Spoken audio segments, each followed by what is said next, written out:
Winston Churchill famously said that Russia is a riddle wrapped in a mystery inside an enigma.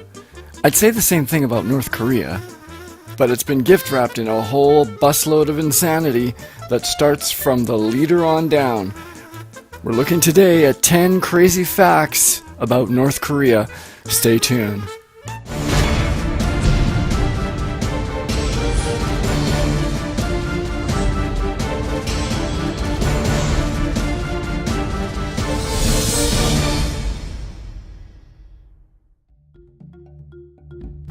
A war of words between US President Donald Trump and North Korean leader Kim Jong-un have put a giant spotlight on this mysterious little Asian country, as the world waits to see whether all this drama turns into a big joke, or whether it's the precursor to a horror movie on the horizon to come. Here are 10 crazy things about North Korea we think you should know. And we think that the most productive button to push right now won't launch any missiles, but it will get you subscribed to our videos so that you never miss any of this important info in the future. Faked out. The largest department store in all of North Korea, the awkwardly named Pyongyang Department Store No. 1, offers a wide variety of items including food, electronics, clothes, and furniture, and as of 2013, about 70% of all of the items in the store were produced domestically. The store is one of several official tourist stops in the city.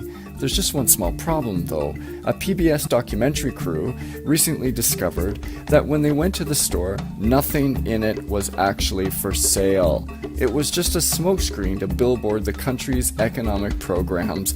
Even the vegetables and fruit were plastic. Underground Railway. The North Korean metro is seriously deep. In fact, Pyongyang's metro network is reportedly the world's deepest.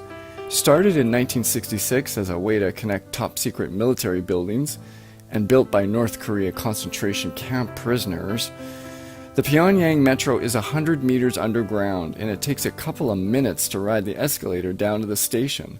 The journey is long enough that some commuters sit on the steps, even though there's signs that say you're not supposed to. The underground network has 2 official lines and 17 stations, but there's rumors of several other secret stations that are used just by government and military only.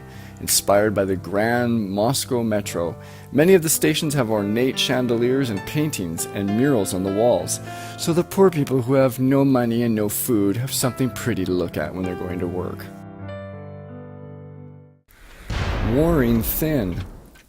The two Koreas signed an armistice in July of 1953 to end the Korean War, but it didn't actually end the war. It wasn't a peace treaty. The two sides have actually technically been in a state of war ever since, and in fact, in the mid-1960s, North Korea decided it was going to start killing South Korean soldiers again, and it did, for several years. 4 South Koreans killed in 64, 20 in 65, and beginning on October 13, 1966, North Korean soldiers carried out 5 ambush attacks against soldiers from the South Korean army. And in a series of really bad timing, while President Lyndon Johnson was in South Korea visiting there, the North Koreans ambushed, attacked, and killed 6 American soldiers and 1 South Korean. Like, enough already.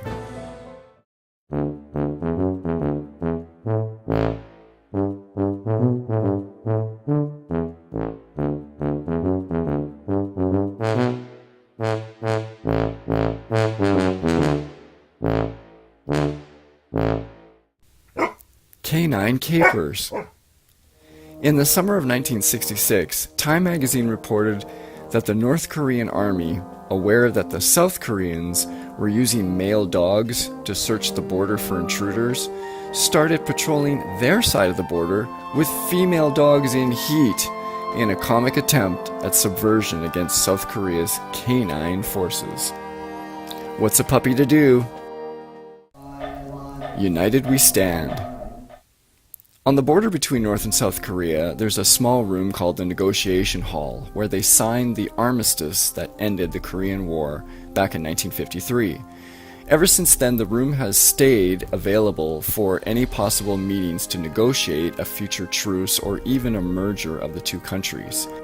But before the door can be opened into North Korea, allowing their soldiers into the room, South Koreans lock arms or hold hands to avoid the North Koreans from grabbing them and pulling them into North Korea. Apparently, this has actually happened in the past. It's a dog-eat-dog world. Warning, if you're a pet lover or you have a squeamish stomach, you're not going to want to hear this. You can fast forward to the timestamp shown below to avoid this story.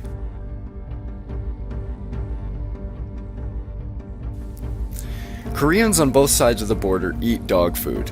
And I'm sorry, I don't mean Iams or Purina. I mean they eat Fido himself. In North Korea, they even eat dog meat soup. One tourist from Great Britain, Elliot from earthnutshell.com, who toured the DMZ recently, advised that when they were served the soup, one of his fellow travelers found a tooth in his bowl. Oh. The Daily Mail also reported on August 15, 2016, that Kim Jong-Un himself urged his citizens to eat dogs as they have more vitamins than chicken and beef. He must have eaten the entire kennel then.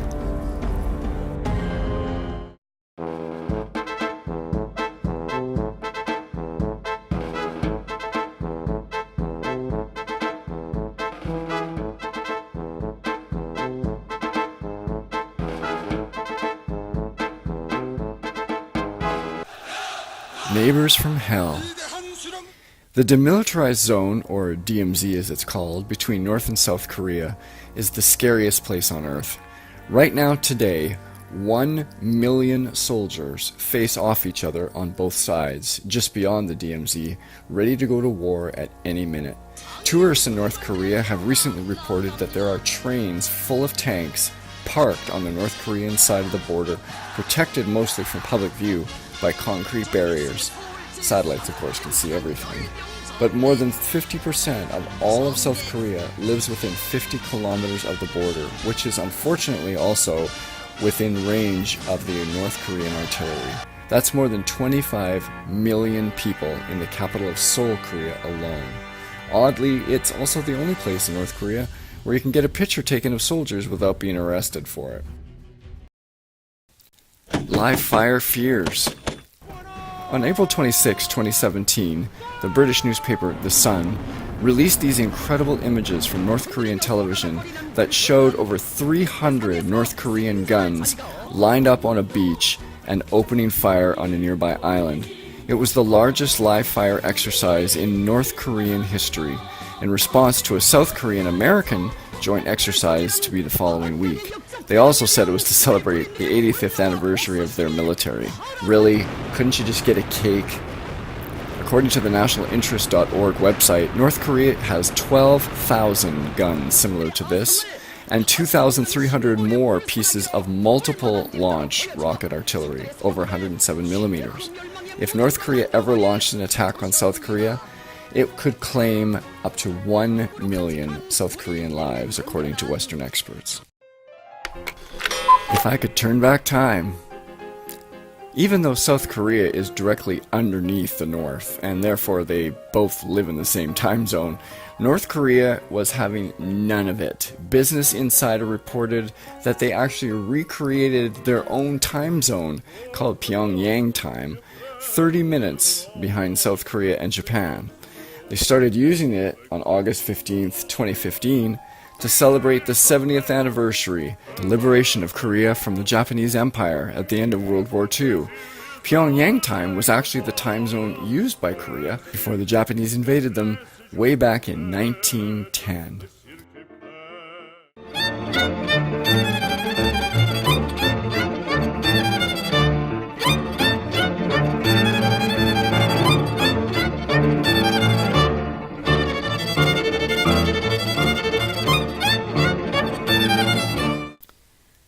Cognac commie. Kim Jong-il was apparently quite the cognac lover before he died in 2011.